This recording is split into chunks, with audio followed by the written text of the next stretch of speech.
पुरअमन एहतजाज कोई अल जिहाद के नारों से शुरू होता है, कोई पुरअमन एहतजाज मारो या मर जाओ के नारों से शुरू होता है।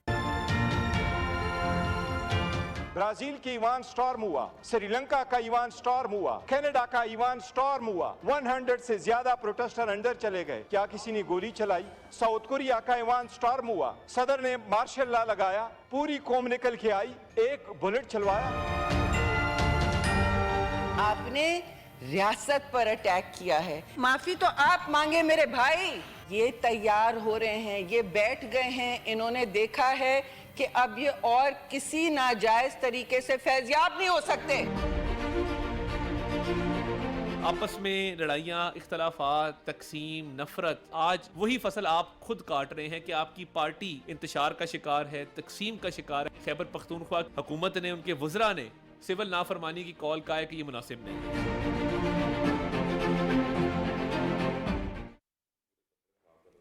Very warm welcome to Newsline. मैं हूं डॉक्टर मारिया जुल्फ़िकार खान।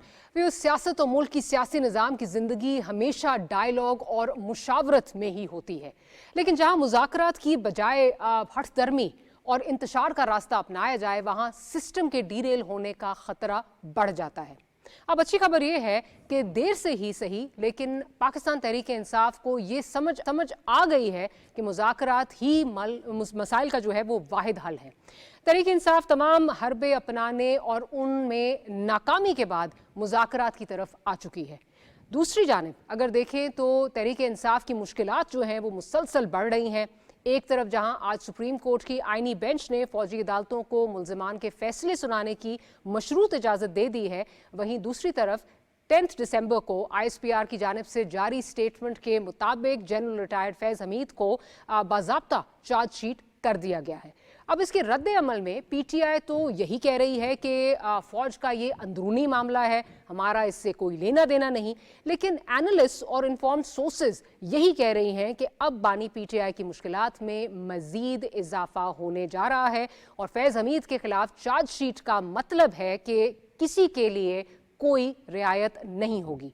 इस सारी सूरत हाल में जहां एक तरफ कानूनी महाज पर PTI के लिए मसाइल बढ़ रहे हैं, वहीं दूसरी तरफ PTI मुज़ाकरात की तरफ तो आ चुकी है, लेकिन शायद PTI ने इस तरफ आने में देर कर दी है, क्योंकि अब हुकूमत डायलॉग प्रोसेस की तरफ आने को तैयार नहीं है। हुकूमत का कहना है कि PTI ने सिविल नाफरमानी या अब जो भी करना है वो कर ले, हम इस वक्त मुज़ाकरात के लिए तैयार नहीं हैं। PTI की इस वक्त सिचुएशन ये है कि लीडरशिप का कहना है कि हमें 3 दिन हो चुके हैं मुज़ाकरात का ऐलान किए, लेकिन हमारे साथ किसी ने राब्ता किया ही नहीं। अब इन हालात में हुकूमत वक्त पर ज़्यादा जिम्मेदारी आती है कि वो हठधर्मी का जो मुजाहरा है वो ना करे और जो PTI माजी में कर चुकी है वो उसको रिपीट ना करे, ताकि इस स्टेलमेट से निकला जा सके और आगे बढ़ा जा सके, क्योंकि डायलॉग ही इस वक्त वाहिद ऑप्शन है और हुकूमत को इस तरफ आना ही होगा, वरना हालात बेहतरी के बजाय बिगाड़ की तरफ जाएंगे। आज के प्रोग्राम में इसी पर बात करेंगे। हमारे साथ पहले सेगमेंट में मौजूद हैं सीनियर PMLN लीडर हनीफ साहब। अब्बास साहब, वेलकम टू द प्रोग्राम। और प्रोग्राम के दूसरे हिस्से में हमारे साथ अली मोहम्मद खान साहब होंगे। अब्बास साहब, आज चौथा दिन हो गया है, PTI कह रही है कि जी हमने तो ऑफ़र कर दी हुई है, लेकिन आगे से जो जवाब आ रहा है वो ये है कि आपका मतलूबा नंबर इस वक्त जो है वो मैसर नहीं है। सर, सवाल ये है कि एक जो टिट फॉर टैट चल रही है, मैंने पहले भी अपने इब्तिदाई में कहा, उन्होंने बड़ी देर कर दी, उन्होंने सारी वो हरबे इस्तेमाल कर लिए और नाकाम भी हो गए, लेकिन हुकूमत भी क्या इस वक्त हेल बेंट है कि इनकी नाक अब हम रगड़वाएंगे, उसके अलावा हम आगे नहीं चल सकेंगे? नहीं डॉक्टर साहब, इस तरह नहीं है। देखिए, पहली बात तो ये है कि मेरा मौक़िफ़ भी आज जो मैं बयान करने लगा हूँ, ये डे 1 से 9 मई से लेके आज तक एक ही। ठीक है, होता है ना, तब्दील हो जाए। जी जी जी। नहीं जी, नहीं, माफ़ कर दें जी, सियासी लोग हैं जी, मेहरबानी करें जी, कोई नहीं जी, ये बड़े अच्छे बच्चे बन जाएंगे। नहीं, उनका जो ट्रैक रिकॉर्ड है अच्छे बच्चे बनने वाला, सवाल ही पैदा नहीं होता कि वो अच्छे बच्चे बने।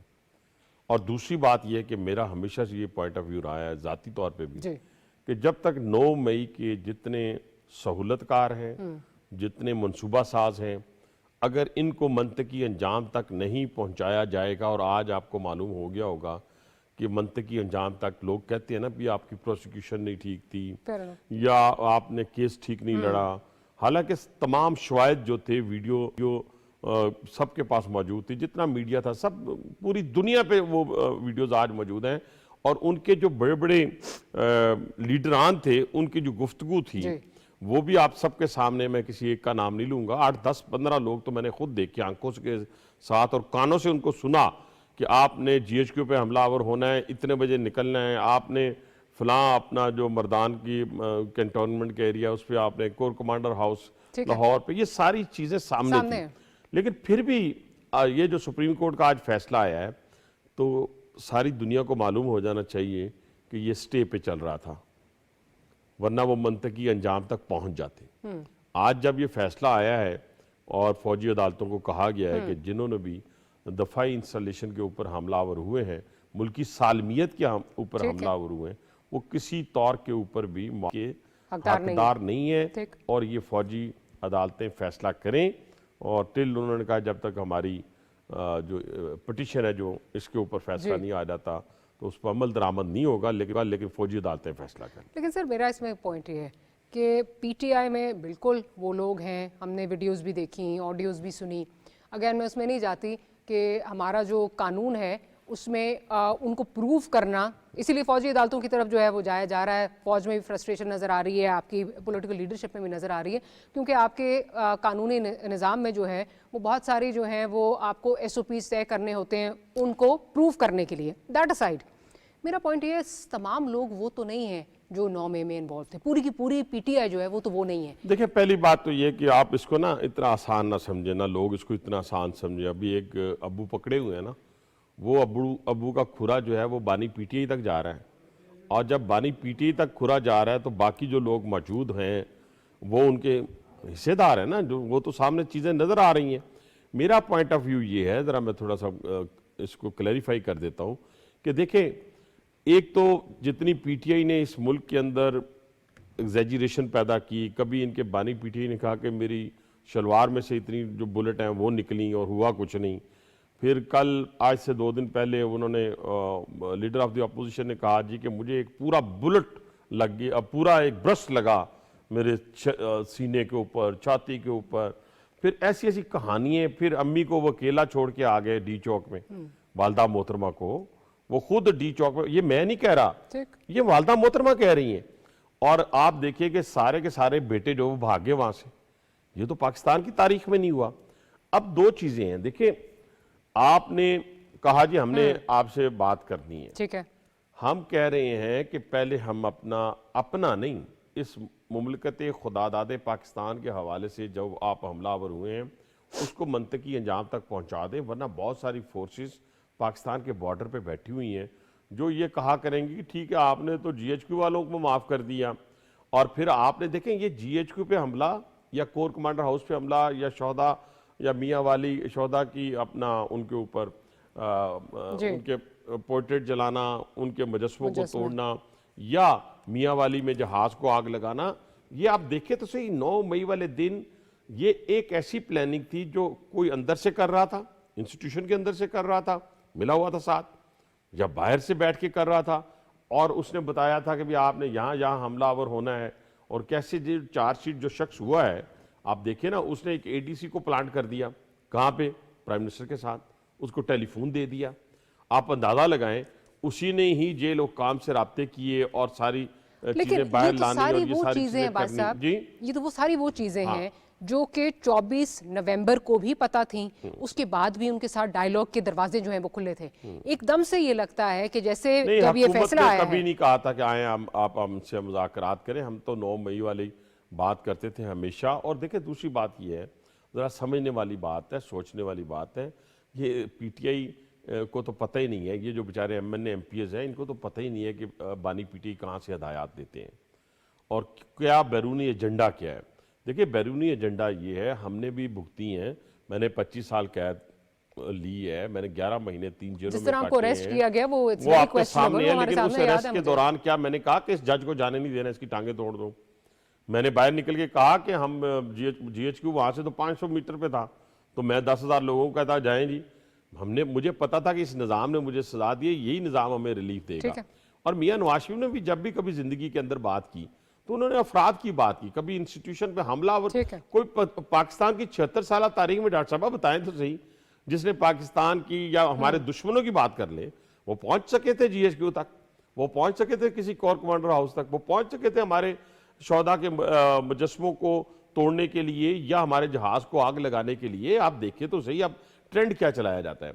ट्रेंड है एक ट्रेंड चलाने वाले यहाँ नहीं बैठे हुए, सारी फैक्ट्रियां जो है वो इस मुल्क से बाहर है, लेकिन और उनको वहां पे पुष्टपनाही अरबों हासिल रुपए है। कहां से आ रहे हैं ये देखे तो सही ना। जो पाकिस्तान की सालमियत पे हमलावर होगा, इसकी बुनियादों को खोखला करेगा, उसको दुश्मन पैसा देगा, अनदेखा दुश्मन उसको पैसे देगा। आप बलूचिस्तान के अंदर देखें, BLA हो, या आप पख्तूनख्वा के अंदर देखें, ख्वारिज की जो इस वक्त शोरश बरपा है। चलिए भाई साहब, ये तो प्रूव होना बाकी है ना, मतलब कि उनको कोई दुश्मन फोर्सेस जो हैं वो देखें, ये जो लंदन में हैं। हंगामे हुए थे डॉक्टर साहिबा, उसमें उन्होंने कोई क्या प्रूफ मांगा था? कोई स्टैम्प पेपर मांगे थे?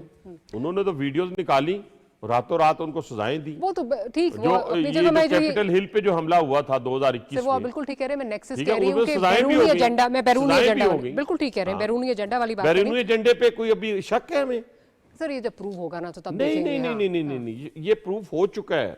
मैंने पहले कहा था, जब अभी गिरफ्तारी हुई थी ना, तो उससे पहले मैंने कहा था कि ये चीज़ें जो हैं इकट्ठी हो गई हैं, और जब गिरफ्तारी हुई तो मैंने कहा कि एविडेंस के बगैर, देखे ना, एक लेफ्टिनेंट जनरल को आपने पकड़ा है, सबसे पहले आपने अपने इंस्टीट्यूशन में उसको जस्टिफाई करना So है। if there's no sparing the या lieutenant general, तो यहाँ पे भी अगर कोई वो sparing नहीं होगी। नहीं स्पेयर हुआ तो फिर So माइकल आल कौन आपका, spare मुझे होगा? ये समझ आ रही है आपकी बातों से कि जब तक ये बानी PTI का केस 9 मई के हवाले से किसी मंतकी अंजाम तक नहीं पहुंच जाता, या जो PTI भी के मंसूबा साथ, साज हैं, या जो भी मंसूबा साज है, जो भी उनके साथ मंसूबा। PTI के साथ डायलॉग नहीं होगा। मेरा नहीं ख्याल, मैं अपनी राय ये ठीक, ऑब्वियसली आप पार्टी में बैठते हैं तो आपको जरा ये एक मतलब एक अंडरस्टैंडिंग है, पार्टी का भी यही इस वक्त जो है, अभी वो- तक तो यही है। अभी तक यही है।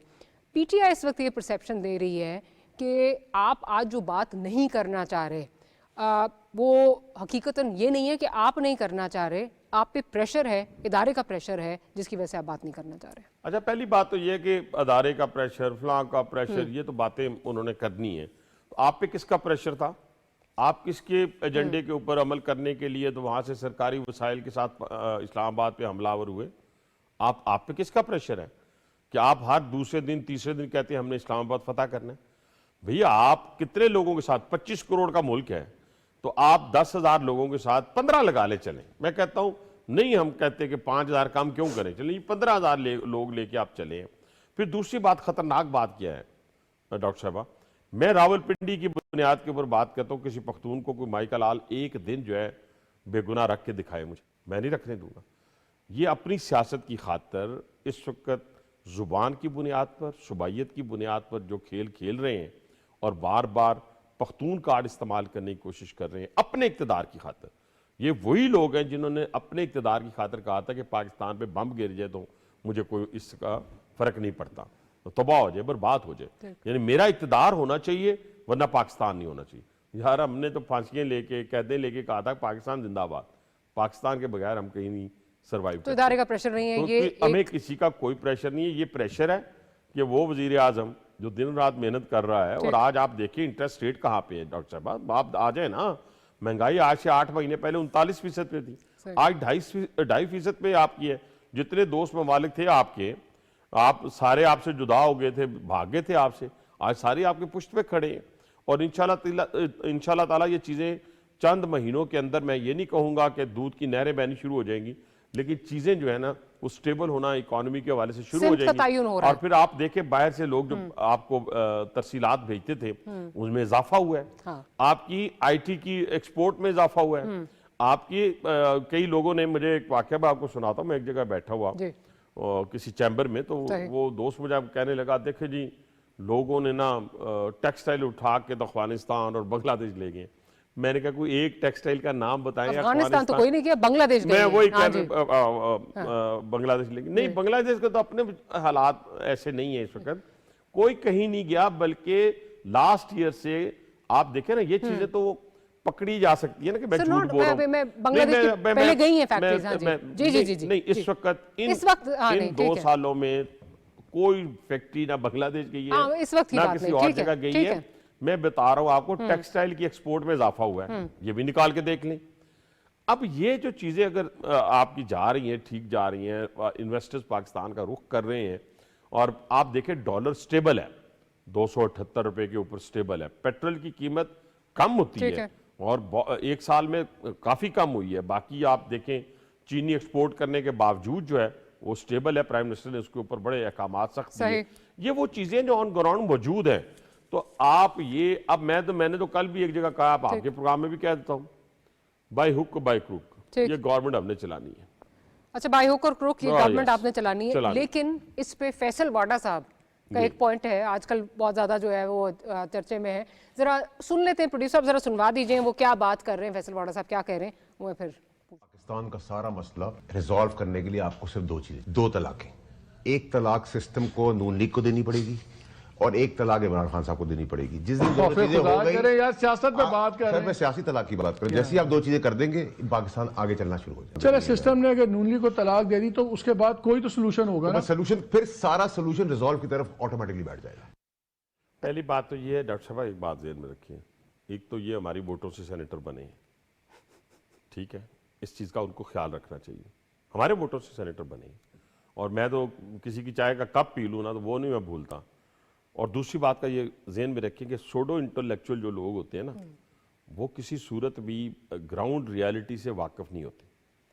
अरे किसी ने जिसने हाथ से, जैसे मेरे जैसा पॉलिटिकल वर्कर है जिसने हाथ से लेवी वाले पोस्टर लगाए हैं, जिसने दरियाँ बिछाई हैं, जिसने कुर्सियाँ लगाई हैं, तो ग्रास रूट वर्कर है, ग्रास रूट पे लोगों के मसाइल से आज भी आगाह हैं, उसी तरह उनके दरमियान मौजूद हैं। ये बड़ा आसान होता है, आप बैठ के तो आप कहें कि जी फलां इस तरह फलां इस तरह, फिर आप सबसे पहले ये करें कि सेनेट की जो सीट है उससे रिजाइन करें, ठीक है, और उसके बाद आए मैदान में। मुझे आज अपनी पार्टी से कोई इख्तलाफ है जो पब्लिकली, इंटरनली तो हम करते रहते हैं, पब्लिकली अगर मैं आ जाऊं तो मुझे सबसे पहले काम ये करना चाहिए कि मुझे रिजाइन करना चाहिए अपनी सीट से, और जाके तो मुझे अपना जो भी पॉइंट ऑफ व्यू है जहां भी खड़े होकर इंडिपेंडेंटली मैं उसको अदा कर सकता हूं। एक बात तो ये। दूसरी बात यह है कि मियां शहबाज शरीफ साहब की हुकूमत को डीरेल करके देखें। मैं आपको कहता हूं इस वक्त की जो सूरत हाल है, जिस तरीके से हमारे नौजवान सरहदों के ऊपर अपना गरम गरम लहू पेश कर रहे हैं, आर्मी चीफ हों, वजीर आजम हों, वो एक पेज की बात नहीं है, बल्कि इकट्ठे होकर इस मुल्क की सालमियत के लिए भी और इकॉनमी के हवाले से भी जो खिदमात सर अंजाम दे रहे हैं पूरी दुनिया देख रही है। कोई अपनी जात के लिए कोई भी कुछ नहीं कर रहा। लेकिन अगर आप मियां शहबाज शरीफ की हुकूमत को इस वक्त कहें डीरेल करेंगे तो धड़ल्ले से जो पाकिस्तान जो पहले पीडीएम की गवर्नमेंट में यहाँ पे गया था और डिफॉल्ट वेंटिलेटर से हम वापस लेके आए थे, मैं मुख्तसर बात करता हूँ। तो इसी तरीके से अगर उसको करके देख लें आप, जिसने तजर्बा करना है, जिसने शौक पूरा करना है, वो कर लें, तो फिर पाकिस्तान के हवाले से जो चीजें ठीक होने जा रही हैं, जो इस वक्त जिस डगर पे हम चल पड़े हैं, तो इंशाल्लाह ताला उसके नतायज भी आना शुरू हो जाएंगे। तो मैं कहता हूं कि हमारी रेटिंग, मैं रेटिंग के लिए कभी बात नहीं करूंगा, ये आप ज़हन में रखें। मैं पॉपुलर सियासत का कायल नहीं हूं कि 10 बंदे किसी को गाली दे रहे हैं तो मैं भी 11वां बंदा भी नहीं। आप स्टेट्समैन का किरदार अदा करें। आपके भाईजान ये कौम, अगर मैं कहता हूं आधी कौम एक तरफ हो, आधी से ज्यादा एक तरफ हो एक गलत काम के, तो आप कहें नहीं इससे हमारे मुल्क को नुकसान पहुंचेगा। मैं बलोचिज्म के ऊपर, पख्तूनिज्म के ऊपर, पंजाबीज़म के ऊपर मैं यकीन नहीं करता, मैं यकीन करता हूं पाकिस्तानियत की। ठीक है, अच्छा ये बताइए कि आज का जो फैसला आया है मिलिट्री कोर्ट्स के हवाले से, इसमें माजी में मियां नवाज शरीफ साहब की भी ग्रीवेंसेस रही हैं, अगेन इदारे से नहीं, इदारे को जो लीड कर रहे हैं लोग, अफराद से। मैंने पहले कह दिया, बिल्कुल आपने पहले कहा, ठीक है। आपको नहीं लगता कि हम एक ऐसे मुल्क में बैठे हैं, आज हमने ये चीज़ें एक प्रेसिडेंट सेट कर दी है, यहाँ पे हमेशा लॉज और प्रेसिडेंट्स जो हैं वो मिसयूज़ होते हैं। कल को अगर आप पे फिर इस तरह का कोई टाइम आता है तो ये दूसरी तरफ आप भी हो सकते हैं, ये आप पे भी अप्लाई हो सकता है। अच्छा डॉक्टर साहब, अगर तो मेरे घर से या मेरा पॉलिटिकल वर्कर अगर जीएचक्यू पे हमलावर होता है फ्यूचर के अंदर, ना मैं कह रही हूँ लॉज मिसयूज होते हैं जी, लॉज मिसयूज नहीं, लॉ मिसयूज इसलिए नहीं होगा कि जब मैं अपनी इंस्टॉलेशन के पास, सर एटीसी देख लें, एटीसी 780 है, कितना ज्यादा ये तो फिर परसेप्शन है ना, अगर ये होगा तो वो होगा। जब मैं अपने शोहदा को अपने सीने से लगा के रखूंगा, जब मैं अपने फौजी जवानों को, जब मैं अपनी अदालतों के जजेस को, मैं सिर्फ फौजी इंस्टीट्यूशन की बात, जब मैं देखे ना मेरे साथ जो ज्यादती की, मेरी लीडरशिप के साथ जो ज्यादती की, कई महीने कई साल, हमजा शहबाज आप देखें कि 3 साल तक सबसे ज्यादा जेल उसने काटी है, ख्वाजा साद रफीक और उसके भाई ने, मरीम नवाज ने, शहबाज शरीफ साहब ने खुद, मियां नवाज शरीफ साहब ने खुद, लेकिन किसी जज को गाली नहीं दी, किसी जज का गिरबान नहीं पकड़ा। मैं आपसे कह रहा हूँ, हमने ग्रीवेंसेस तो आपकी भी थी, मरीम नवाज साहिबा ने जो वीडियो भी दिखाई, थे ना, ग्रीवेंसेस थे, लेकिन अदालतों का सामना किया। आपको इसी निज़ाम में रहकर अदालतों का सामना करना पड़ेगा। और ये जो आप देखिए कि अगर सुप्रीम कोर्ट ने ये कहा है कि आप ट्रायल कर सकते हैं, इजाजत दे दी ना, वो एक अलग बात है, जो भी साथ में तो कह आपको नहीं लगता मिसयूज होगा? जी, आपको नहीं लगता आगे जाके जब हम गुजरेंगे ही नहीं तो हमें वहां से क्या लेके जाएंगे? आखिरी चीज क्लोज करने से पहले सेगमेंट, आपको क्या लगता है बानी पीटीआई का जो फ्यूचर है वो क्या लगता है? उसकी वजह है, मैं जो पूछना चाह रही हूँ, इस मुल्क में जब भुट्टो साहब को आपने माइनस किया तो उसके बाद देख लिया कि आज तक पीपल्स पार्टी जो है वो जिंदा है। नवाज शरीफ साहब को जिला वतन किया, आपकी पार्टी केम बैक स्ट्रॉन्गर। इस वक्त क्या माइनस करने से या इमरान खान को सियासत में से निकालने से कोई चीजें बेहतर होंगी, या आपको लगता है कि पार्टी तो इस मुल्क को देखना है, इस मुल्क को देखना है, मुल्क को चलाना कैसे है। अगर मुल्क को ये जो सिस्टम है या जिस रजीम के तहत हम ये सारी चीज़ें लेके चल रहे हैं, अगर फिर किसी का शौक जाग उठा कि नहीं जी मुझे नहीं ये पसंद, या मैं नहीं करना चाहता, या मैं नहीं इसको देखना चाहता, तो फिर अल्लाह ही मालिक है। ये मैं आपको बता दूं, ये वही इमरान खान साहब हैं जिन्होंने 3.5 साल हुकूमत की, 4 साल हुकूमत की, तो आपके सामने है चाइना हमसे नाराज़ हो गया, सी पैक करके चला गया, क्योंकि हमने चाइनीज कंपनी के ऊपर ग्रास रूट पॉलिटिकल वर्कर -1 चलता है सर कभी? कहाँ पे as a grass root political worker -1 चल सकता है? आप पीटीआई को दूसरी जमातों से अलग सोचे ना।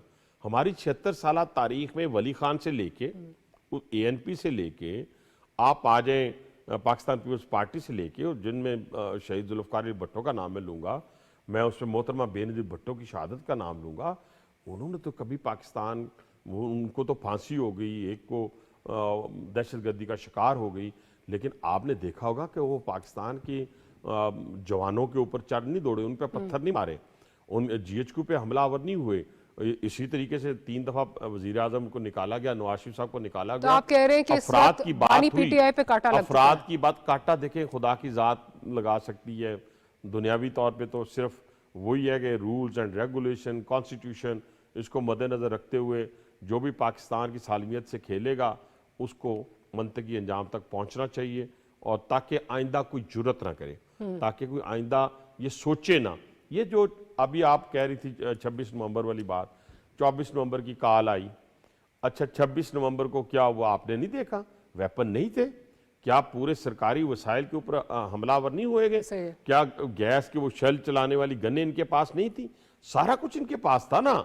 और ये जब आप करने जा रहे होंगे तो क्या आगे से आपको खुला रास्ता 10,000 बंदों को दे दें?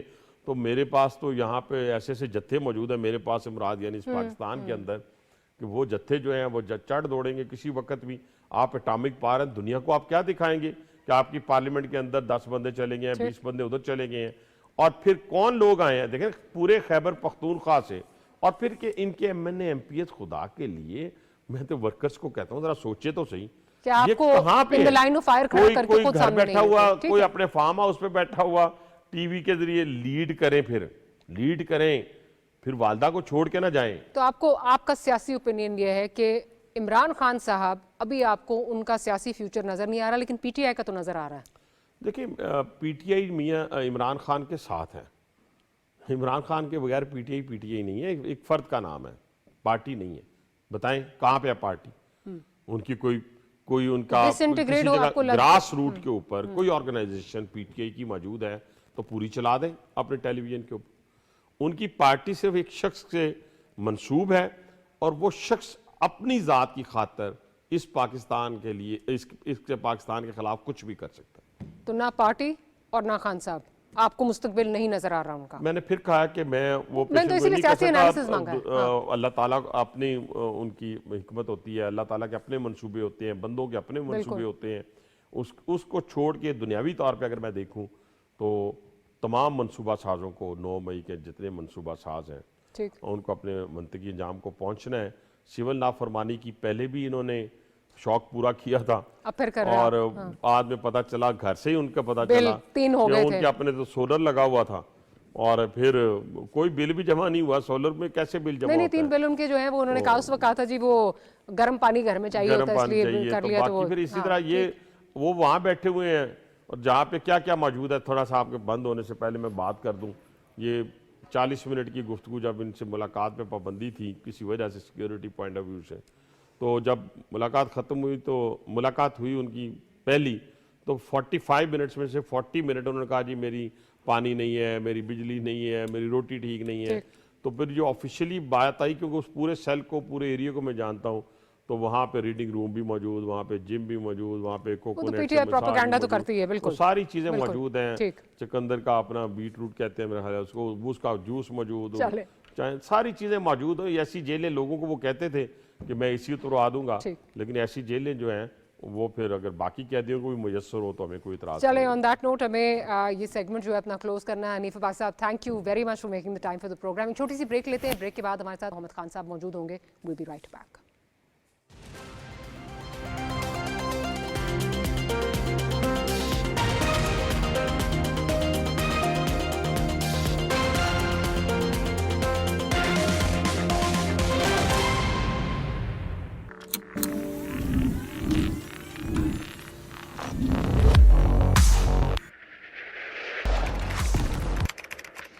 Yes, yes. Let's go! Ahmed, Ahmed, आपकी खाला आई है बेटे, बाहर आके सलाम कर लो। अभी नहीं मम्मा।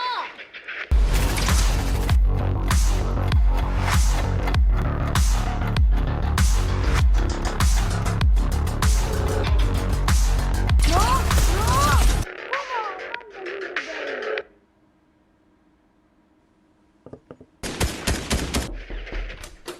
अहमद, बेटा क्या हम कुछ बात कर सकते हैं? बेटा वी हैव नोटिस आजकल आप बहुत ज़्यादा गेमिंग कर रहे हो। I know it's exciting, but हम परेशान हैं। इट्स अफेक्टिंग यू, आपका मूड, आपकी नींद, आपका होमवर्क सब डिस्टर्ब हो रहे हैं। मैं खेलता रहता हूँ, मुझे इतना मजा आता है कि मुझे टाइम का पता ही नहीं चलता। ओके, तो हम कुछ और फन प्लान कर लेते हैं। Like what? How about ice cream and movie night? Yes, okay.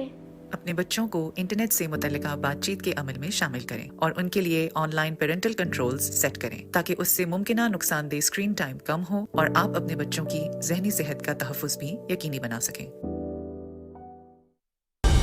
दुरुस्त, हर वक्त, बर वक्त।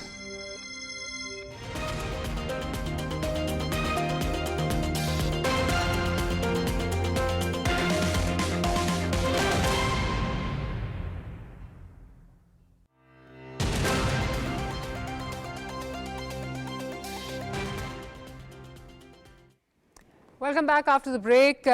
इस वक्त हमारे साथ ब्रेक के बाद हमें ज्वाइन किया अली मोहम्मद खान साहब ने। अली भाई, thank you very much for making the time. Ali भाई, बात शुरू करूंगी। आजकल इस वक्त जो चर्चा हो रहा है पूरे मुल्क में वो ये बात हो रही है कि एक तरफ जो है 2 दिन पहले फैज़ हमीद साहब का जो है वो फैसला आता है, फैसला तो नहीं, फ़र्द जुर्म उन पर जो है वो आयद होती है, और फिर आज का जो सुप्रीम कोर्ट का जो एक फ़ैसला आता है, तासुर ये मिल रहा है कि इमरान खान साहब के गिर्द जो है वो घेरा मजीद तंग होता जा रहा है। आप कैसे देख रहे हैं इसको? जी बहुत शुक्रिया। बिस्मिल्लाहिर्रहमानिर्रहीम, अल्लाहुम्मा सल्ली अला मुहम्मदिन व अला आलिहि व अस्हाबिहि वसल्लम। सबसे पहले डॉक्टर साहब आपको पीटीवी पे दोबारा खुश आमदीद। आप बहुत अरसा पहले यहाँ काम करती रही, बहुत अच्छा। तो लेट्स होप के अच्छे प्रोग्राम्स यहाँ पे हों। देखिए, आपका सवाल बड़ा अहम है। दोनों चीज़ें 2-3 दिन के वक्फे के अंदर ही चीज़ों का होना, सवालिया निशान तो खड़े हो रहे हैं। देखिए, सिविलियंस का मिलिट्री कोर्ट्स में ट्रायल किसी सूरत नहीं होना चाहिए। माजी में 1 टाइम अलाउंस पार्लियामेंट ने दी थी, मैं भी उस पार्लियामेंट का हिस्सा था। पूरी अपना कौमी असेंबली ने, सेनेट ने दी थी। मेनली रीज़न अगर आपको याद पड़ता हो तो कोई एक टाइम ऐसा था कि ऑपरेशन ज़रब अज़ब भी था, आर्मी पब्लिक स्कूल वाले वाक़यात हो चुके थे और माहौल मुल्क में ऐसा था कि दहशतगर्दी के खिलाफ एक 1 टाइम अलाउंस थी। लेकिन अब इन हालात में पॉलिटिकल वर्कर्स को अगर ट्राई किया जाता है तो इसमें 2 नुकसान होंगे। पहला तो ये है कि जो फंडामेंटल राइट्स हैं किसी भी पाकिस्तानी के, एक सिविलियन के, वो अब्यूज़ होंगे, नंबर 1। और नंबर 2, मैं नहीं समझता कि इसमें हमारी एस्टैब्लिशमेंट का भी कोई इसमें नेकनामी होगी अगर पॉलिटिकल वर्कर्स के मिलिट्री ट्रायल्स होते हैं, क्योंकि इस वक्त ना मुल्क में मार्शल लॉ है, ना इमरजेंसी है, डेमोक्रेसी है। और मैं तो वैसे पॉलिटिकल वर्कर ये समझता हूँ कि मेरे मुल्क की बेहतरी इसी में है कि डेमोक्रेटिक प्रोसेस मजबूत हो, पॉलिटिकल फोर्सेस आपस में बैठ के इश्यूज हल करें और बतदरीज एस्टैब्लिशमेंट को हम डी-लिंक करें, डिटैच हो, वो भी थोड़ा दूर हो। इसी में उनकी भी इज्जत है, इसी में इस पूरे सिस्टम की बका है। वो आपकी बात अली भाई बिल्कुल ठीक है, लेकिन एक चीज़ ये नज़र आती है कि चलें अगर हुकूमत से अगर आप बात करें, जब हुकूमत बात करना चाहती थी तो आपकी प्री कंडीशंस थी, उसके बाद आपने ये कॉल दे दी जो सिविल नाफरमानी की कॉल है। और माइंड यू दिस इज़ चाहे मोरक़ात जो भी हों उसके एक मुतअद्दिद एहतजाजों का जो सिलसिला था, उनकी नाकामी के बाद ये कॉल दी गई। आपको नहीं लगता कि आपको भी, आपकी पार्टी को, जब मैं आपको कहती हूँ तो आपकी पार्टी को रेफर कर रही हूँ, आपकी पार्टी को भी टेम्परेचर्स जो है वो नीचे जो है वो लाने चाहिए, क्योंकि जिस तरह के फैसले आ रहे हैं फैज़ हमीद साहब के हवाले से जो फ़र्द जुर्म आयद होने का हुआ, उसके बाद फिर जो आज ये सुप्रीम कोर्ट से है, ये किस तरफ इशारा कर रहे हैं ये हम सब जानते हैं। ऐसे में अगर आप लोग भी टेम्परेचर नीचे नहीं लाएंगे और इमरान खान साहब बजाय इसके कि वो रेकन्सिलिएशन की तरफ जाएं, उसकी बात करें, जब वो रिपोर्टर्स से ये कहेंगे कि लगता है कि जी सब गुडी गुडी चल रहा है, मेरे बगैर सारे बाहर जो है बड़ी खुशी खुशी जो है वो ज़िंदगी जी रहे हैं, तो टेम्परेचर जो है वो नीचे नहीं आएगा। जो आपकी लीडरशिप जिसको नेगोशिएशंस का कहा गया है, उनके हवाले से जब इस तरह की बातें होंगी तो मजीद आपका वर्कर डिसएनफ्रेंचाइज होकर उन पर प्रेशर डालेगा, इनडायरेक्टली आपके लिए मुश्किलात और ज़्यादा होंगी। आपको लगता नहीं उनको मिसगाइड किया जा रहा है या वो मिस इन्फॉर्म्ड है? देखें, पहली बात आपने 2 दफ़ा जनरल फैज साहब की बात की, तो पाकिस्तान की तारीख में शायद ये पहली बार है कि इतने हाई रैंकिंग ऑफिशियल के खिलाफ ये कोर्ट मार्शल प्रोसीडिंग्स हो रही हैं। तहरीक इंसाफ का इस पे बड़ा क्लियर मौक़िफ़ है, खान साहब का और हमारे मौजूदा चेयरमैन जो हैं गौहर साहब का। गौहर साहब की जब मैं बात करता हूँ उसकी रीज़न ये होती है कि वैसे तो बहुत सी लीडरशिप है, बहुत से काबिल एहतराम है, सबका अपना रोल है, कुछ फैमिली मेंबर्स भी हैं, असद कैसर साहब जैसे सीनियर्स हैं, उमर अयूब साहब हैं, बहुत सारे लोग। लेकिन एक आदमी जो इस वक्त इमरान खान साहब की जगह उनको रेप्लिकेट करते हैं या उनकी जगह है या उनकी नुमाइंदगी करते हैं, वो बैरिस्टर गौहर हैं। तो जब गौहर साहब बोलते हैं तो इसका मतलब होता है कि वो खान साहब की तरफ से ही बोल रहे हैं। तो उन्होंने ये बात क्लियरली की है। खान साहब पे भी गौहर साहब पे भी काफ़ी ज़्यादा जो है वो अदम एतमाद है खान साहब को। वी कांट रियली से कि गौहर साहब वही ज़बान बोल रहे होते हैं, क्योंकि गौहर साहब, आपको पता है कि अमवात के हवाले से गौहर साहब क्या कहते हैं, उस पर खान साहब का क्या जो है वो पॉइंट ऑफ व्यू आया। सो आजकल वहाँ पे भी ज़रा डिस्कनेक्ट है थोड़ा सा। हाँ, उस पर भी मैं आता हूँ। तो गौहर साहब ने मेरे ख्याल में पीर वाला दिन था जब बिजनेस एडवाइजरी की हमारी मीटिंग हुई पार्लियामेंट में। उसमें तमाम जमातों की लीडरशिप आती है, क्योंकि हर सेशन से पहले बिजनेस एडवाइजरी होती है जिसमें डिस्कस होता है कि अगला सेशन उसमें क्या क्या एजेंडा आएगा। अपोजिशन अपना मौक़िफ़ देती है, हुकूमत अपनी बात करती है। वहां से निकल के गौहर साहब से पूछा गया, मैं पीछे से आ रहा था, मैं तो चला गया, लेकिन आई ओवरहर्ड, मीडिया ने पूछा उनसे और उन्होंने बड़ा क्लियर उस पर मौक़िफ़ दिया। ये वही मौक़िफ़ है जो पार्टी का है कि फैज साहब का जो भी मामला है वो फौज का, मिलिट्री का इंटरनल मामला है और लेट देम डू इट। हमारा उससे कोई डायरेक्ट हमारा नहीं बनता उस पर कोई comment. I beg to differ थोड़ी, I am sorry I am interjecting, लेकिन उस वक्त ये प्रेस रिलीज नहीं आई थी ना जो मेरे सामने इस वक्त पड़ी है। 12 अगस्त ये जो प्रेस रिलीज जिसमें 12 अगस्त का जिक्र किया गया, वहाँ से FGCM से शुरू हुआ, उसके बाद ये जो बात की गई कि जी 9 मई का जो इंसिडेंट है that was used for fomenting instability. तो मेरा ख्याल है उस वक्त तक जो है वो चीज़ें थोड़ी शायद मुख्तलिफ हों। जब ये प्रेस रिलीज आ गई और सारी उसमें जो है वो एक आगे डिटेल में चीज़ें आ गई, तो उसके बाद तो ये कहना कि जी कोई ताल्लुक नहीं है या कोई ताल्लुक बन नहीं रहा, वो तो मेरे ख्याल है आने वाले दिन बताएंगे। इस वक्त आप यू कैन डिसोसिएट, लेकिन जो इस वक्त एक कनेक्शन जोड़ा जा रहा है वो तो एक अपनी जगह है ना। देखिए, मैं ये समझता हूँ कि कोई भी साहिब राय शख्स हो मुल्क में या एस्टेब्लिशमेंट खुद या हमारी जमात इंक्लूडिंग जनाब इमरान खान साहब, इस बात पे मैं नहीं समझता कि कोई डिसएग्रीमेंट है कि मुतअद्दिद बार DG ISPR साहब इस बात का मुतालबा कर चुके हैं कि इसकी इन्वेस्टिगेशन हो, ये जो मामला है 9 मई का। तो वही बात तो इमरान खान साहब जो है उनसे 5 गुना ज्यादा दफा ये कर चुके हैं कि ये जो 9 मई का मामला है इसकी जुडिशियल इंक्वायरी हो जाए, और ये जो अभी हमारी डिमांड्स हैं उसमें 26 नवंबर का भी है लेकिन 9 मई का भी है। तो मैं तो ये स्ट्रांगली रेकमेंड करूंगा, मैं तो उसको सपोर्ट करूंगा कि 9 मई की इम्पार्शियल जुडिशियल इंक्वायरी हो, जो भी इसमें इन्वॉल्व है उसको करार वाकई सजा दें, लेकिन कानून और आइन के तनाजर में उसके मुताबिक, किसी से ज्यादती नहीं होनी चाहिए, किसी को स्केपगोट ना बनाया जाए। और जो आपने दूसरी बात की वो बड़ा इंपॉर्टेंट सवाल है, अगर आप इजाजत दें तो उस पर मैं शॉर्ट कमेंट करूंगा। ये आपने कहा कि खान साहब खुदा न खास्ता को मिस इन्फॉर्म्ड है या इंफॉर्मेशन नहीं है। देखें, ऐसा नहीं है। बाज़ वक़्त ऐसे होता है, क्योंकि मैं खुद कई मुतअद्दिद बार खान साहब से वहाँ मुलाकात हो चुकी है, केसेस में मैं चला जाता हूँ, मुझे एक वो छोटा सा एक एडवांटेज मिल जाता है एज ए लॉयर की लीगल टीम में। तो नॉर्मली तो पॉलिटिकल लीडर्स को अभी मिलने नहीं दिया जा रहा, लेकिन मुझे थोड़ा बहुत मौका मिल जाता है। इंफॉर्मेशन खान साहब के पास आती है।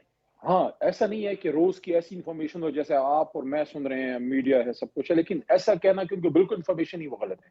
लेकिन कभी कभार कम्युनिकेशन में गैप आ सकता है कि अगर मेन कोई लीडर नहीं गया, जैसे अब उमर अयूब साहब काफी वक्त हो गया, असद कैसर साहब नहीं मिल पाए, या अगर सलमान राजा साहब जो SGB हैं, सेक्रेटरी जनरल है, लेकिन खुद बहुत वेल एजुकेटेड और अच्छे वो लॉयर भी हैं और समझदार आदमी हैं, अब वो या गौर साहब अगर खुद जाते हैं तो बाहर आके वो बात मुनासिब। लेकिन अगर कोई ऐसी बात मीडिया के थ्रू आती है तो मैं ये समझता हूँ कि उसको तब तक मैं क्रेडिबल तब तक नहीं मानूंगा जब तक या तो मैं खुद खान साहब से ना सुनूं, या फिर चेयरमैन गौहर या सेक्रेटरी जनरल राजा साहब या अलीमा आपा आके कोई बात को करें, क्योंकि अलीमा साहिबा भी अंदर जाती हैं। बहरहाल अगर अली भाई, तो मेरा सवाल, सॉरी मैं आप बात काट रही हूँ, तो ये जो बात की गई कि सब गुडी रह रहे हैं, सब गुडी है, सब हंसी खुशी रह रहे हैं, और जो एक तरह से मतलब आप अदम एतमादी इसको कह सकते हैं अपनी जो टीम है उस पर करना, ये आप कह रहे हैं ये बातें नहीं हुई, ये गलत हैं, आप कह रहे हैं कि आप इसको डिनाई कर रहे हैं, ये ऐसी बात नहीं हुई? नहीं, मैं ये अर्ज नहीं कर रहा। देखिए, मैं उस चीज को डिनाई नहीं कर सकता जिधर मैं नहीं था। मैं तो ये जो हुआ, जो हमारा एहतजाज था, तो 15 नवंबर को मेरी आखिरी मुलाकात खान साहब से हुई है। फिर उसके बाद 22 को भी हम गए खान साहब से मिलने। अगर आपको मेरी आवाज आ रही है? जी बिल्कुल आ रही है, बिल्कुल आ रही है। 22 को भी हम गए खान साहब से मिलने। मैं था, सलमान राजा साहब थे, बैरिस्टर गौहर साहब थे, रऊफ हसन साहब थे और सरदार लतीफ कोसा साहब। पॉलिटिकल कमेटी ने हमें भेजा था और गंडापुर साहब ने 1 बजे का हमारे लिए टाइम लिया था एहतजाज से पहले, और मकसद ये था कि खान साहब के साथ बैठा जाए और उनको ये मौका रखा जाए पॉलिटिकल कमेटी का कि एहतजाज को 1-2 दिन 3 दिन थोड़ा सा ऑन होल्ड करें। अगर कोई डायलॉग चल रहा है, खान साहब की रिहाई और मैंडेट की वापसी, इन चीजों की तरफ अगर कोई पेशकदमी होती है तो जो काफिले हैं वो इस्लामाबाद की विसिनिटी में बैठ जाएं। ये सारी बातें करने हमें नहीं मिलने दिया। उसके बाद फिर 25 नवंबर को एहतजाज वाले दिन मैं, गौहर साहब और बैरिस्टर सैफ साहब और अपना मरवत साहब गए, फिर मुझे नहीं मिलने दिया। तो मेरा तकरीबन कोई 4-5-6 दफा मैं गया हूँ, मुझे अलाउ नहीं हो रहा। तो अगर इस तरह से आप मेन लीडर्स या खान साहब के पुराने लोगों को अंदर नहीं जाने देंगे, नहीं मिलने देंगे, और यहाँ सवाल ये भी पैदा होता है कि कुछ लोग रेगुलरली आते जाते, मैं किसी पे सवाल नहीं उठा रहा, लेकिन ये मेरा हक बनता है कि मैं ये बात करूं कि कुछ लोगों को पिक एंड चूज क्यों जाता है। अली मोहम्मद ने 12 की कौन सी शर फैलाने की बात की है, मैंने कौन सा? बिल्कुल आप ठीक कह रहे हैं, लेकिन इसी में ये चीज जो है ये तो फिर कम्युनिकेशन में गैप आएगा ना जी। बिल्कुल कम्युनिकेशन में गैप आएगा, लेकिन ये चीज़ बहुत वाइडली रिपोर्ट हो रही है। ये बात हो या जिस तरह मैंने पहले बात आपसे की कि जो अमवात के हवाले से था, उन्होंने कहा जी बैरिस्टर गौहर के पास सही इन्फॉर्मेशन नहीं है और वो अपनी फैमिली के जो लोग हैं उन पर रिलाई कर रहे थे कि बहुत ज़्यादा हमारे लोग जो हैं उनकी अमवात हुई है। खैर, ये चीज़ें एक जो ट्रस्ट डेफिसिट है वो एक नज़र आ रहा है। अगर मैं इसमें मेरे ख्याल में गौर साहब उस वक्त प्रॉपर शायद एक्सप्लेन नहीं कर पाए थे मीडिया में। उन्होंने ये बात करना चाहिए थी कि 12 की हमारे पास फिगर्स हैं, उनको ये कहना चाहिए था कि और अगर आती हैं तो उसमें ऐड ऑन हो जाएंगी। उन्होंने जब ये कहा कि 12 की हमारे पास फिगर्स हैं, कुछ 250 की फिगर एक हमारे मेंबर ने दी थी, तो 250 की आपके पास अभी फैक्ट्स नहीं है। तो चेयरमैन गौहर जो है वो बगैर फैक्ट्स के आपको 250 या 100 की फिगर नहीं दे सकते। नहीं, मेरा ख्याल है गौहर साहब ने बिल्कुल ठीक एक्सप्लेन किया। जो मुकालमा भी हुआ अलीमा बीबी के साथ, उसमें भी उन्होंने कहा कि मैं जो मेरे पास मुसद्दिका इतलात है मैं उस पे बात कर रहा हूँ। वो उन्होंने मेरा ख्याल है he made himself very clear। और हाँ, इसमें अहम तरीन इशू ये है कि 12 या 13 तो एग्जैक्ट फिगर्स या फैक्ट्स आई हैं। इसमें मुझे खुद मौका मिला है, इस्लामाबाद में सती साहब हैं, बच्चा वो शहीद हुआ है। हमारे मर्दान में एक है सदर अली है, उधर मैं गया हूँ। चारसदे में एक है ताजुद्दीन साहब, उधर मैं गया हूँ। और दूसरा चारसदे में एक और भी है, वो बिल्कुल मालाकंड के नजदीक है, मोहम्मद अली मेरा हम नाम है। तो उधर तो मुझे जाने का, इन कुछ जगहों पे मुझे भी इत्तेफाक हुआ है। लेकिन जो मिसिंग है 200-250 जो मिसिंग है, उसकी हमें बहुत ज्यादा एप्रीहेंशन है कि अल्लाह ना करे एक भी उसमें शहीद खुदा न खास्ता ना हो। लेकिन जो मिसिंग है, देखिए जो अरेस्ट हो गए हैं वो तो हमें पता लग गया ना, चले अरेस्ट निकल आएंगे। लेकिन जो मिसिंग है उसकी हमें बहुत फिक्र है। खान साहब को मिसिंग की बहुत फिक्र है। अच्छा अली साहब, ये बताइए, क्या आपको लगता नहीं है कि आपको अपनी पॉलिटिकल स्ट्रैटेजी जो है, क्योंकि चाहे अभी तक इस्लामाबाद पे जितनी दफ़ा भी आने का हो, अगेन मैंने वही बात की, मोहरकात में नहीं जाते कि क्या उसकी वजूहत बनी उसकी फेल होने की, but you know the ground reality remains कि वो अपने डिज़ायर्ड मकासद अचीव नहीं कर सके। आपको नहीं लगता कि अब आपको अपनी ये पॉलिटिकल स्ट्रैटेजी को रीविजिट करना चाहिए, ना कि आपने एक और अल्टीमेटम दे दिया which in all likelihood will not be able to garner the desired results एक दफ़ा फिर, जो सिविल नाफरमानी की बात हो रही है? क्या रिविजिट नहीं करना चाहिए चीज़ों को? ये ना देते, आप हुकूमत से बातचीत की वैसे बात करते, सिविल नाफरमानी का ऐलान ना करते, शायद चीज़ें आज कुछ मुख्तलिफ होती। नहीं, मुख्तलिफ हो भी सकती हैं। मतलब अगर डायलॉग की कमेटी जनाब इमरान खान साहब ने बनाई है तो इसलिए ही बनाई है कि उसमें जो है वो आगे पेशरफ्त हो। बल्कि आज तो मैंने सुना कि उसमें 2 शायद मेंबरान का और भी इजाफा हुआ है। हुकूमत तो अब कह रही है सिविल नाफरमानी करनी है, जो मर्जी करनी है कर ले। टू लिटिल टू लेट है वो नेगोशिएटिंग कमेटी जो अनाउंस की गई है, जो अभी बात हो रही है, वो यही हुकूमत तो अब बात नहीं करना चाह रही, वो कह रहे हैं कर ले सिविल नाफरमानी। नहीं देखें, समझदार लोग इसको समझते हैं कि हमेशा हुकूमत की तरफ से भी कोई बात सख्त फ्रंट पे होती है। मैं इस बात को मानने के लिए तैयार नहीं हूं कि कोई एंगेजमेंट नहीं होगी लाजमन। मैं उसका हिस्सा खुद नहीं हूं। हो रही है, बैकडोर को चल रहा है इस वक्त। देखिए, मेरे पास ये इंफॉर्मेशन नहीं है कि मैं आपको कंफर्म करूं कि इस वक्त नेगोशिएशन हो रही है। अगर मेरे पास इंफॉर्मेशन होती और पब्लिकली वो नहीं मिल रहे, अभी बात नहीं हो रही, तब भी मैं ना बताता। लेकिन क्योंकि मैं चाहता हूं अगर कोई नेगोशिएशन हो वो कामयाब हो। मैं ना हो। देखिए, जो नेगोशिएशन कमेटी के मेंबर्स हैं, मैंने बारहा प्राइवेट चैनल्स पे भी और आज ये नेशनल नेटवर्क पे बैठ के मैं ये बात कर रहा हूँ, दोनों तरफों कह रहा हूँ।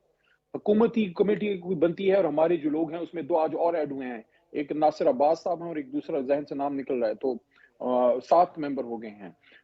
मैं उनको रिक्वेस्ट करूंगा कि देखिए, पूरी कौम की उम्मीदें इस वक्त इस चीज पे हैं कि पॉलिटिकल कोई सोल्यूशन निकले, खान साहब की भी रिहाई हो, असीरान की भी, और मुल्क पॉलिटिकली एक स्टेबिलिटी की तरफ जाए। इनको पब्लिक में बयानात कम देने चाहिए। इनको अगर कोई नेगोशिएशन होती है तो जब तक वो कामयाब नहीं होती, आप कोशिश कीजिए कि पब्लिक एंगेजमेंट, मीडिया एंगेजमेंट कम हो और कोई रिजल्ट निकले और कौम इस इम्तिहान से निकले। देखिए, इतना बड़ा लीडर अगर जेल में है, आपने बिल्कुल you hit the nail on the head कि बिल्कुल ये चीजें जो हैं पब्लिक डोमेन में नहीं आनी चाहिए, क्योंकि चीजें सैबोटाज हो जाती हैं। देखिए, एक वक्त आ जाएगा ना कि फिर ये पब्लिक में आके फिर वो जब किसी चीज को अगर मैं पहले ही क्लियर करूं, मेरे पास इंफॉर्मेशन नहीं है कि नेगोशिएशन स्टार्ट है। ये मैं अपनी एक अंडरस्टैंडिंग बता रहा हूं कि अगर स्टार्ट होती है तो शुरू में मेरे ख्याल है मुझे पढ़ लेना चाहिए कि आप क्या कहना चाह रहे हैं। आप यहाँ के I should read between the lines, ठीक है मुझे। लेकिन मैं ये आपसे पूछना चाह रही हूँ, बिल्कुल हाफ बेक्ड चीज़ें जो हैं वो बाहर आके डिस्कस नहीं होनी चाहिए। स्पेशली एक आपकी पार्टी की अगर बात करूँ, एक बड़ा वाइब्रेंट आपका और बड़ा इमोशनल आपका सोशल मीडिया विंग है, जिसके आप माने ना माने बट मैनी अ टाइम्स आपकी पार्टी जो है और आपकी पार्टी के जो डव्स हैं वो उनके हाथों हॉस्टेज हो जाते हैं अगर वो कोई बातचीत करने जाते हैं तो, क्योंकि उधर से एक्सपेक्ट किया जाता है गंग हो, एटीट्यूड हो, जाके मार दें, ये कर दें, खरी सुना दें। वो चीज़ें जो है ना वो सैबोटाज कर देती हैं। बट हैविंग सेड दैट, आपने बहुत अच्छी बात की, आपने कहा वी शुड मूव फॉरवर्ड, इसको इस इंस्टेबिलिटी से आगे चलें। मुझे ये बताइए कि आपका क्या ख्याल है कि इंस्टेबिलिटी से आगे जाने के लिए क्या आप नहीं समझते कि कुछ ऐसे CBMs होने चाहिए, कॉन्फिडेंस बिल्डिंग मेजर्स होने चाहिए जो दोनों साइडों से हो?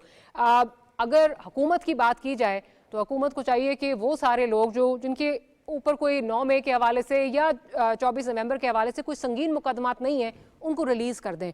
लेकिन फिर PTI से क्या आप नहीं समझते, coming back to the social media, कि जो एक हुकूमत और इदारे के खिलाफ आपके सोशल मीडिया अकाउंट से और ऑफिशियल अकाउंट से जो चीज़ें चल रही हैं उनसे भी इज्तनाब करना चाहिए, और ये मेरा ख्याल है सिर्फ खान साहब खुद कर सकते हैं ये अनाउंसमेंट करके, ये पीछे उन्हीं की अनाउंसमेंट पे जो है वो हुआ जा सकता है। क्या आप नहीं समझते CBMs दोनों साइडों से होने चाहिए? नहीं, बिल्कुल इसमें तो कोई दो राय नहीं है। अगर नेगोशिएशन स्टार्ट होती है तो उसमें कॉन्फिडेंस बिल्डिंग मेजर्स दोनों तरफ से लिए जा सकते हैं। मेरे ख्याल में देखिए, 2 अशखास के मैं नाम लूंगा, 3 के मैं नाम लूंगा। देखिए, doctor Yasmeen Rashid cancer survivor हैं और उन खवातीन में से हैं जिन्होंने पंजाब की बड़ी खिदमत की है। 80+ होंगी इस वक्त। आप उनको शौकत खानम शिफ्ट कर सकते हैं, उनकी जरा केयर अच्छी हो जाएगी, कैंसर पेशेंट है। फिर आपके गवर्नर चीमा साहब हैं, व्हाट अ मैन, क्या वो वर्कर है?